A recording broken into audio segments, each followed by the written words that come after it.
रात को सोई नहीं है क्या? मुझे समझ नहीं आ रहा कि ज़ारा एक ऐसे आदमी के साथ कैसे रह सकते हैं। जैसे हर औरत रहती है। हर औरत मतलब? यानी तुम भी ऐसे रह लेती?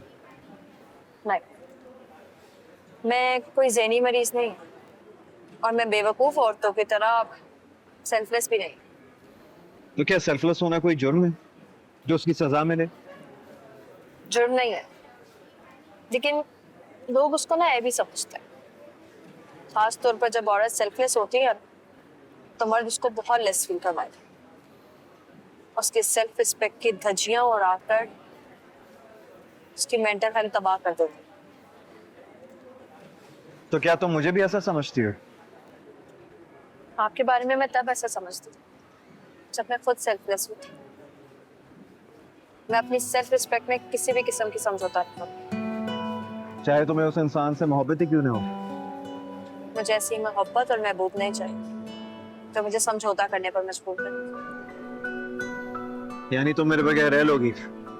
मैं तो समझ रहा था कि तुम मेरे बगैर नहीं। मेरा ये मतलब नहीं था, मैं तो बस औरत प्यार में शायद मर जाए, लेकिन एक बीवी सेल्फ रिस्पेक्ट के बगैर डेफिनेटली मर जाएगी।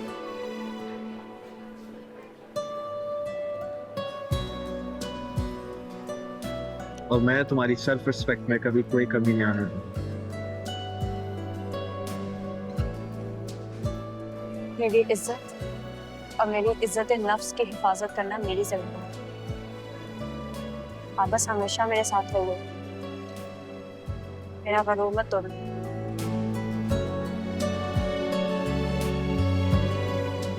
खाना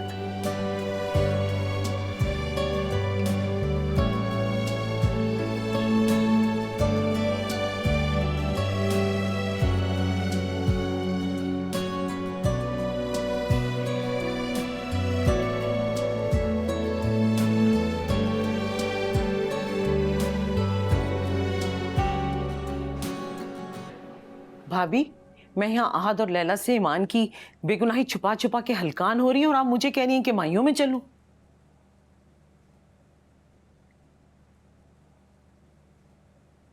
हिम्मत नहीं हो रही अकेले जाने की।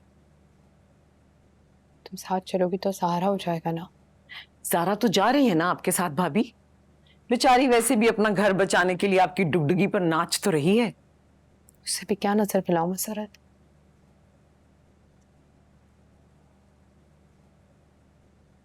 तुम चलो ना। अरे नहीं भाभी, मैंने बड़ी मुश्किल से आहद को कल संभाला है। बस ये 2 दिन किसी तरह से गुजर जाएं, मेरे सर पे लटकी तलवार उतर जाए। तो ईमान की शादी हो रही है ना, अब तुम्हें किस बात का डर है? अभी तो ईमान शादी कर रही है भाभी। उसको आहद और आहद को इसकी सच्चाई नहीं पता। जिस दिन दोनों को अपनी बेगुनाही का पता चलेगा उस दिन क्या होगा भाभी? क्या होगा? जितनी नफरत आहद और ईमान एक दूसरे से करते हैं ना, उतनी ही शदीद मोहब्बत करेंगे।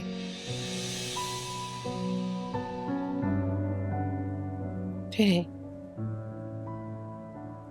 ऐसा कुछ नहीं होगा मसरत। अब वक्त बदल चुका है। भाभी, ये बात मैं तैमूर की हालत देखकर कर रही हूँ।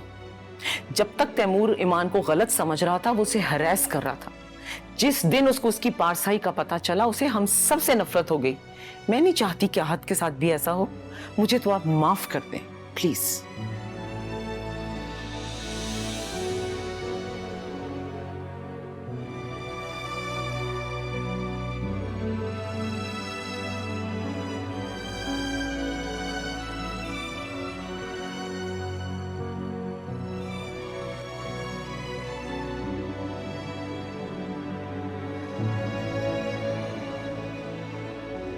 तैमूर भाई तुम्हारे साथ ऐसा कैसे कर सकते हैं, वो भी इस हालत में?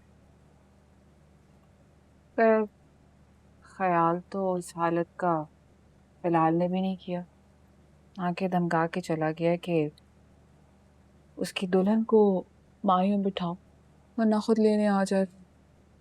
तुम चलोगे? हरगिज़ नहीं। दूसरों की बर्बादी इंजॉय करने नहीं जाता मैं। फिलहाल तो खैर बहुत खुश हूँ। यकीनन तुम्हारा भाई जो है, आंखों देखी मक्खी खाना तुम लोग के खून में।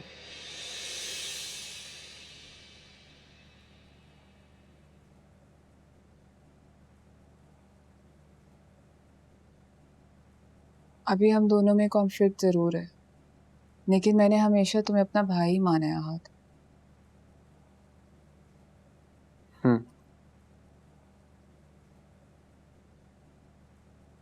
तुम शादी कर लो, रिदा अच्छी लड़की है। अच्छे तो तुम्हें तैमूर भाई भी लगते थे।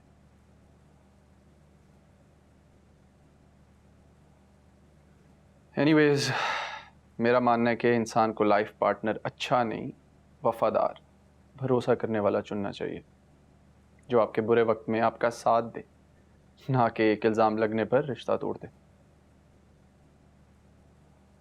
ये बातें तुम्हारे मुंह से अच्छी नहीं लग रही आहत।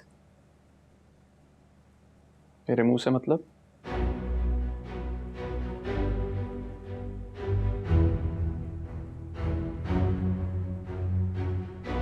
दुआ करो कि तुम्हें कभी इसका मतलब समझ ना आए, यही बेहतर है तुम्हारे लिए।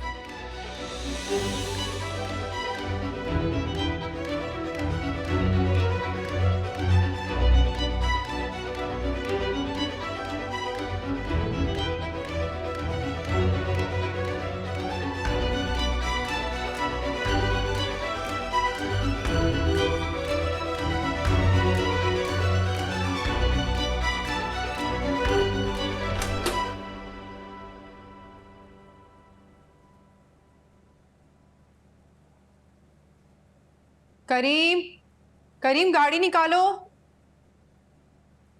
जाके ज़ारा बाजी को बुला के लेकर आओ, देर हो रही है। ये काम की है? क्या है ये?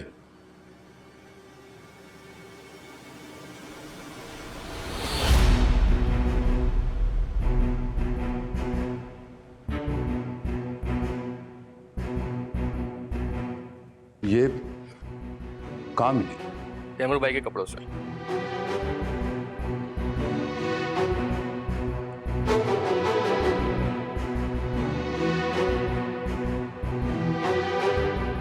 ठीक है।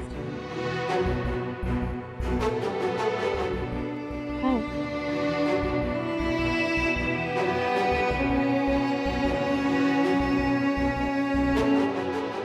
ये हीलिंग पॉइजन क्यों मंगाया होगा तैमूर को? जाहिर है मारने के लिए मंगवाया। मारने के लिए? किसको? क्या ज़ारा को? ज़ारा को मारने की जरूरत तो नहीं है। यस। चलें? हाँ, चलो। आप जाए, मैं यही हूँ।